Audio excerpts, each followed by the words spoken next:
আসসালামু আলাইকুম। আমি দিনের বেলায় সূর্যের আলোতে কাজের জন্য রাস্তা দিয়ে যাচ্ছি। তো এখানে চারটা বিষয় বললাম: দিন, সূর্যের আলো, কাজের জন্য যাচ্ছি রাস্তা দিয়ে হেঁটে। তো আল্লাহ বলছেন সূরা শামসে যে ওয়াশ-শামসি ওয়া দুহাহা, শপথ সূর্যের এবং তার কিরণের। তারপরে আল্লাহ বলছেন ওয়াল কমারি ইযা তালাহা ওয়ান নাহারি ইযা জাল্লাহা, শপথ দিনের যখন সে সূর্যকে প্রকাশ করে দেয়। আচ্ছা, সূরা নাবাতে আল্লাহ বলছেন যে আলাম নাজালিল আরদা মিহাদা, আমি কি জমিনকে বিস্তৃত করে দেইনি, আমি কি জমিনকে ফ্ল্যাট করে দেইনি। জমিন তো উঁচু নিচু না, আমি জমিনকে ফ্ল্যাট করছি। আলাম নাজালিল আরদা মিহাদা, এই কথা বলছেন। পরবর্তীতে আল্লাহ বলছেন যে আমি দিনকে, এই যে দিনের বেলায় কাজের জন্য বেরিয়েছি, এই দিনকে আল্লাহ বলছেন যে দিনকে জীবিকা অর্জনের জন্য করেছি। সেটা বলছেন আল্লাহ সূরা নাবাতেই যে ওয়াজআলনান নাহারা মাআশা, এটা আল্লাহ বলছেন। তাহলে সূর্যের আলো, দিন এবং দিনের বেলায় কাজের জন্য বের হলাম। আচ্ছা, আকাশে দেখা যাচ্ছে আকাশে দেখা যাচ্ছে মেঘ ঘুরছে। তো আকাশ সম্পর্কে আল্লাহ বলছেন যে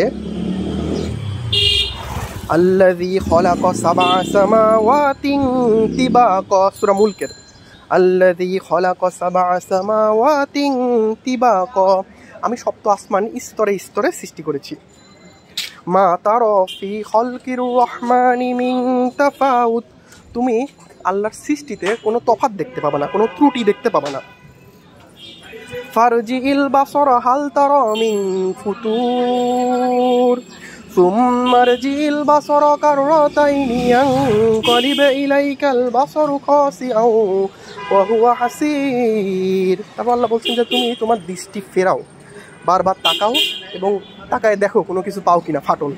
তখন বলছেন যে তোমার দৃষ্টি ক্লান্ত পরিশ্রান্ত হয়ে তোমার দিকেই ফিরে আসবে। এটা আল্লাহ বলছেন আকাশ সম্পর্কে। আচ্ছা, আকাশে মেঘও দেখা যাচ্ছে। তো আল্লাহ মেঘ সম্পর্কে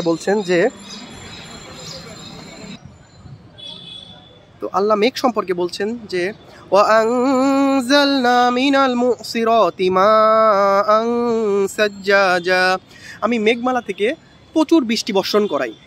তারপরে এই যে গাছপালা দেখা যাচ্ছে, অনেক গাছপালা। তো আল্লাহ বলছেন লিনুখরিজা বিহি হাব্বা ওয়া নাবাতা ওয়া জান্নাতিন আলফাফা, এবং এই বৃষ্টি দ্বারা আমি শস্য উৎপাদন করাই এবং ঘন উদ্যান, এই যে গাছপালা, ঘন উদ্যান, গাছপালা সম্পর্কে আল্লাহ বলছেন। তো গাছপালা সম্পর্কে আরেকটা জায়গায় আল্লাহ বলছেন সূরা আর রহমানে আল্লাহ বলছেন যে ওয়ান নাজমু ওয়াশ শাজারু ইয়াসজুদান, নক্ষত্র এবং গাছপালা আল্লাহর সিজদা করে। তাহলে কতগুলা বললাম। এটা হচ্ছে একটা সূর্য সম্পর্কে আল্লাহ বলছেন, সূর্যের কিরণ সম্পর্কে আল্লাহ বলছেন যে কিরণ আমাদের গায়ে লাগছে, আমরা দেখতে পাচ্ছি। তারপর দিন সম্পর্কে আল্লাহ বললাম, এবং দিনের বেলায় আমরা রাস্তা দিয়ে হেঁটে আল্লাহ জমিন ফ্ল্যাট করছে সেটা সম্পর্কে বলা হলো, আল্লাহ বলছেন। তারপর দিনের বেলায় যে আমরা কাজের জন্য বের হই এটা বললাম। তারপর আশেপাশে গিয়ে দেখা যাচ্ছে মেঘ দেখা যাচ্ছে, আল্লাহ মেঘ সম্পর্কে বললো যে মেঘ থেকে বৃষ্টি বর্ষণ করায় আল্লাহ। তারপরে আকাশ দেখা যাচ্ছে, আল্লাহ বলছেন যে আকাশ, সপ্ত আসমান আল্লাহ স্তরে স্তরে সৃষ্টি করেছেন এবং আকাশ সম্পর্কে আমরা বুঝলাম। তারপরে সূর্য সম্পর্কে তো বললাম, গাছপালা সম্পর্কেও আল্লাহ বললেন। তো আমাদের চারপাশে যত কিছু আমরা দেখতে পাচ্ছি, যত কিছু আমরা প্রতিদিন এক্সপিরিয়েন্স করছি, সব কিছুই আল্লাহ রিমাইন্ড করায় দিচ্ছে। কত সুন্দর। যখন আমি কোরআন সম্পর্কে আইডিয়া রাখবো, কোরআন সম্পর্কে আমার ধারণা থাকবে, তখন এই যে এই সব কিছু দেখে তো আরেকটা জিনিস দেখা যাচ্ছে, এই পাখি উড়ে যাচ্ছে, একটা কাক উড়ে যাচ্ছে। তো আল্লাহ বলছেন যে সূরা মুলকেই আছে, আওয়ালাম ইয়ারাউ ইলা তায়রি ফাওকাহুম সাফাতি ওয়া ইয়াকবিদ মা ইউমসিকুহুন্না ইল্লার রহমান, তোমরা কি দেখতে পাও না আকাশে কিভাবে ডানা মেলে পাখিরা উঠছে, পাখিরা পাখা সংকোচন এবং প্রসারণ করছে। মহান আল্লাহ রব্বুল আলামিনই তাকে ফিক্স রাখে, ওইখানে কারো সাধ্য নাই তাকে ফিক্স রাখা। আল্লাহ বলছেন এই কথা। তখন বলছে ইন আওয়ালাম ইয়ারাউ ইলা তায়রি ফাওকাহুম সাফাতি ওয়া ইয়াকবিদ মা ইউমসিকুহুন্না ইল্লার রহমান ইন্নাহু বিকুল্লি শাইইন বাসীর। তারপর আল্লাহ বলছেন যে নিশ্চয়ই আল্লাহ সবকিছু দেখেন, আল্লাহ সবকিছু দেখছেন। তো আশেপাশে যত কিছু আমি দেখতে পাচ্ছি, যত কিছু আমি প্রতিদিন এক্সপিরিয়েন্স করছি, প্রত্যেকটা জিনিস আল্লাহর কথা আমাকে রিমাইন্ড করাই দিচ্ছে। অথচ আমি প্রতিদিন কাজে যাচ্ছি, প্রতিদিন এই সব কিছু আমি ফেস করছি, কিন্তু আমি আল্লাহ সম্পর্কে চিন্তা করছি না। এবং আল্লাহ বলছেন একটা সূরা হাদীদের প্রথম আয়াতে আল্লাহ বলছেন যে সাব্বাহা লিল্লাহি মা ফিস সামাওয়াতি ওয়াল আরদি ওয়া হুয়াল আজিজুল হাকীম। আসমান এবং জমিনে যা কিছু আছে সব কিছুই আল্লাহর পবিত্রতা, আল্লাহর মহত্ব বর্ণনা করে। এই যে আমরা সব কিছু এক্সপিরিয়েন্স করছি, কিন্তু আমাদের মনে কোনো সময় এই জিনিসগুলো আসে না যে সব কিছুই আমি এনকাউন্টার করছি, কিন্তু কোনো সময় আল্লাহর বড়ত্বের কথা, সুবহানাল্লাহ। এই যে সূর্যের আলো আসছে, সূর্য যদি না থাকতো আমাদের কী অবস্থা হতো? এই যে দিনের বেলা আমরা বেরোচ্ছি, আলো যদি না পেতাম তাহলে আমাদের কী অবস্থা হতো? এই যে গাছপালা দেখছি, গাছপালা থেকে যদি অক্সিজেন না আসতো তাহলে আমাদের কী অবস্থা হতো? আমাদের একদিন টিকা সম্ভব ছিল না। যে মেঘ থেকে যদি বৃষ্টি না আসতো আমাদের টিকা সম্ভব ছিল না।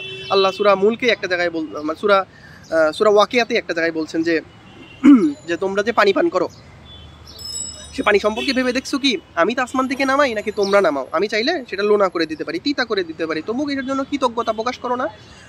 তো সব বিষয়, প্রত্যেকটা বিষয়, আশেপাশে সব কিছু বিষয় আল্লাহ আমাদেরকে সাহায্য করছে, কোরআন আমাদেরকে সাহায্য করছে, এবং এই সব কিছু আল্লাহর সাথে কানেক্ট করতে সাহায্য করছে। তো আল্লাহর কথা আমাদের কোরআন যখন আমরা বুঝবো, কোরআনের সাথে যখন আমাদের সম্পর্ক তৈরি হবে, তখন আমি এগুলোকে আমার আল্লাহর রিমাইন্ডার হিসাবে কাজে লাগাতে পারবো। যদি সেটা না করি তাহলে আমি সব কিছু এক্সপিরিয়েন্স করবো, বাট আমার ভিতরে সেই ফিলিংসটা আসবে না। আচ্ছা, আল্লাহ একটা জায়গায় বলছেন, সূরা তাকবীর, সূরা ইনফিতারে আল্লাহ বলছেন যে ইয়া আইয়ুহাল ইনসানু মা গররাকা বিরব্বিকাল কারীম। হে মানুষ, কিসে তোমাদেরকে আল্লাহ সম্পর্কে গাফেল করে দিল?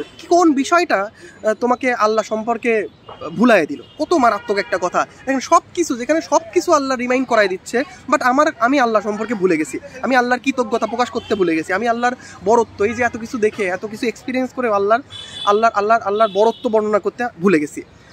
আল্লাহ সূরা তাকবীরে একটা জায়গায় বলছেন যে ফাআইনা তাযহাবুন ইন হুয়া ইল্লা যিকরুল লিল আলামিন। হে বান্দারা, তোমরা কোথায় যাচ্ছ? তোমরা মানে আমাকে ছেড়ে তোমরা কোথায় যাচ্ছ? আমার কথা ছেড়ে তোমরা কোথায় যাচ্ছ? আমার কালাম ছেড়ে তোমরা কোথায় যাচ্ছ? এই কালাম, এই আল্লাহর কথা তো শুধুমাত্র বিশ্ববাসীর জন্য উপদেশ। তো খুবই খুবই সুন্দর, সব কিছুই আমাদের চোখের সামনে, সব কিছুই আমাদের ভিজুয়ালাইজেশনে আছে, বাট আমরা সেটা কানেক্ট করতে পারছি না, আল্লাহর সাথে আমরা কানেক্ট করতে পারছি না। আমাদের চোখ আছে, বাট আমরা অন্ধ। যেমন একটা আয়াতে আল্লাহ বলছেন যে ওমান আ'রাদা আন যিকরি ফাইন্না লাহু মাঈশাতান দনকা। যে আল্লাহ স্মরণ করে না, যে আল্লাহর কথা রিমাইন্ড করে না, সে দুনিয়াতে একটা ডিপ্রেস লাইফ লিড করবে, সংকীর্ণ লাইফ লিড করবে। ওয়ানাহশুরুহু ইয়াউমাল কিয়ামাতি আ'মা। এবং কিয়ামতের দিন তাকে অন্ধ করে তোলা হবে। দুইটা পানিশমেন্ট, দুনিয়াতে তো সে ডিপ্রেস লাইফ লিড করবে, সংকীর্ণ জীবনযাপন করবে, এবং আখিরাতে তাকে অন্ধ করে তোলা হবে। তখন সে বলবে ক্বালা রব্বি লিমা হাশারতানি আ'মা। হে আল্লাহ, তুমি আমাকে অন্ধ করে তুললা কেন? ক্বালা রব্বি লিমা হাশারতানি আ'মা ওয়া ক্বাদ কুনতু বসীরা। দুনিয়াতে তো আমি দেখতেই পেতাম। তখন তাকে রিপ্লাই দেওয়া হবে ক্বালা কাযালিকা আতাতকা আয়াতুনা ফানাসিতাহা ওয়া কাযালিকাল ইয়াউমা তুনসা।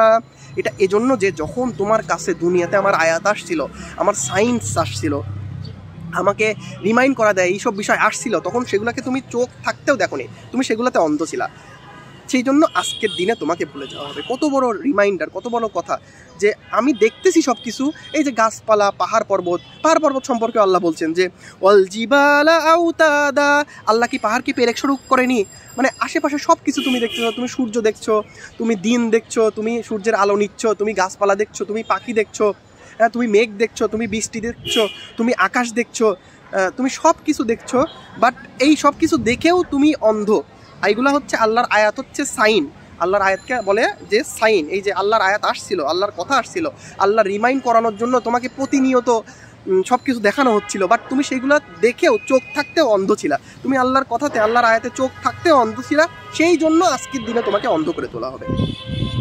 তো মেইন ফোকাসটা আনার মেইন কথা বলার উদ্দেশ্য হচ্ছে আমরা যেন আল্লাহর কোরআনের সাথে কানেক্ট করি, কোরআনের সাথে কানেক্টেড হই। যখন আমরা কোরআনের সাথে আল্লাহর আয়াতের সাথে কানেক্টেড হব, কোরআনের আয়াতগুলো বোঝার চেষ্টা করব এবং আল্লাহর আয়াতের গুলা শোনার চেষ্টা করব, রিমাইন্ড করার চেষ্টা করব, তখন আমাদের উদ্দেশ্য আমরা বুঝতে পারবো, দুনিয়াতে আসার উদ্দেশ্য আমরা বুঝতে পারবো, আমাদের পারপাস আমরা বুঝতে পারবো। আল্লাহ আমাদেরকে এই কথাগুলা বোঝার তৌফিক দান করুক এবং এই আয়াতগুলোর সাথে আমাদের দৈনন্দিন জীবনে আল্লাহর কথার সাথে কানেক্ট করার তৌফিক দান করুক। আমিন।